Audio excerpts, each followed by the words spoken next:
trying to save more money this year, this decade, this lifetime, you in the right place. And no, this will not be the 52-week save $1 here, $2 next week challenge.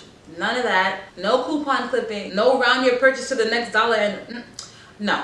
Legitimate ways to save more money fast. These methods will not only save you money, but also make you recession proof. Say what? Keep it locked for all that and more. It's Crystal with the Cash Compass. All right, so welcome back. Welcome to 2020. Yes, hello. If you're here from the future, hey, I am here to teach you all the things that you should have learned about money in school, but the teachers are too busy making their New Year's resolutions. Please make sure to subscribe because I talk about everything from personal finance to investing to the economy, and I get right into it. So the number one unique creative way to save money fast is have your job do it for you. So the W-4 form is a form that you normally fill out when you are first starting with a new employer, and there are certain things you can do to this form to actually help you save more money. What you're gonna wanna do is go get this form. You can ask HR, or if you are in one of the more advanced companies, you can do it yourself through your payroll, like where you see your check, you can do it through that system. And what you're gonna wanna do is change your number of allowances. Now, the higher this number is, the less money your job takes out from you. So see what you have at right now. What you'll wanna do is put this number to 0.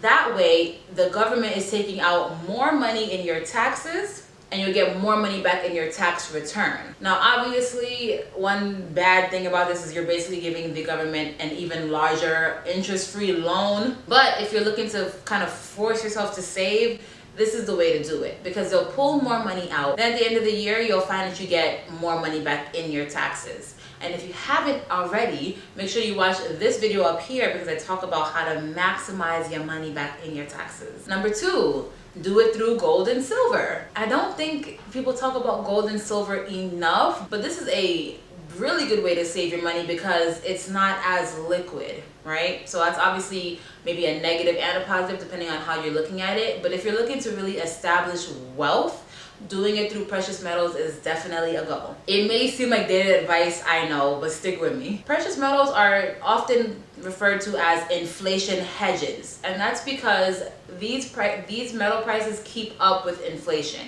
And it's not really the price is depending on the currency. So in almost every other country, the gold price has shot up through the roof because the currencies have been becoming more and more worthless. If you know anything about fiat currency, you know that they always fail and they're just basically robbing you of your wealth. Inflation is basically taxation without legislation. So by holding your wealth in precious metals, you, number one, kind of have a forced savings because now your money is in a little metal and you can't really take it out unless you go and try to go sell it. So it's forcing you to keep your wealth preserved, but you're also not putting all your money into the faith of the US economy because let's face it, right now it's a little shaky. I don't know. If you are not sure what I'm talking about, watch this video. I actually have a couple of videos on my channel right now about the economy and really important things that you need to know. So if you do invest in precious metals, I don't know, maybe 10 years from now, you might come back and thank me. We don't know what the future holds for fiat currency and for the American dollar, but gold is something that all countries use, and it's important to note that China and Russia have been buying crazy amounts of gold. I mean, we're talking tons.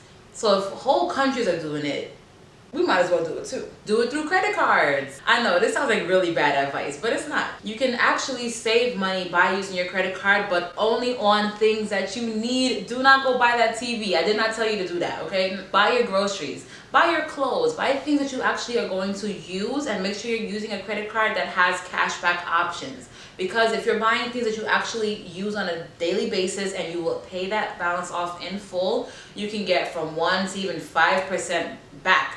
And that's a savings. There's so many perks and mileage and points that you can get that you can even get free flights, you get free food, you get free everything if you use it the right way. So basically every time you swipe your card, you're saving 1%, which is much higher than most banks right now. Hide it in your HSA. So if you don't know what HSA is, it's a health savings account. And you get this if you have a high deductible health plan. If you don't have health insurance, you cannot take advantage of this. And if you don't have a high deductible health insurance, you're out of luck. Check with your employer for specific details, but the idea is that you can actually have money deducted from your paycheck into your health savings account, and it's tax-free. So not only are you saving money because you're not getting taxed on this money, so that means more of your income in your pocket, but if you are someone who goes to the doctor a lot, you can pay for all your doctor's bills with tax-free money. What will normally happen is you get your paycheck, you go to the doctor, you get a bill, and you pay it with taxed money. If you put it in an HSA account, a lot of times they'll give you a checkbook and a debit card, and you can pay with those dollars. That is tax-free money. So depending on what tax bracket you're on, you could be making bank. But again, make sure you check with your HR, because if you are in the hospital a lot, you might have other plans that might be better for you. Automate your savings. Don't trust yourself. I'm sorry. I don't trust myself either, so we're in the same boat. Have your savings come out automatically. You can either do it through your bank account or you can do it through your job. And I have it set up so that my money does not all just get dumped into one account where I just start spending like a maniac.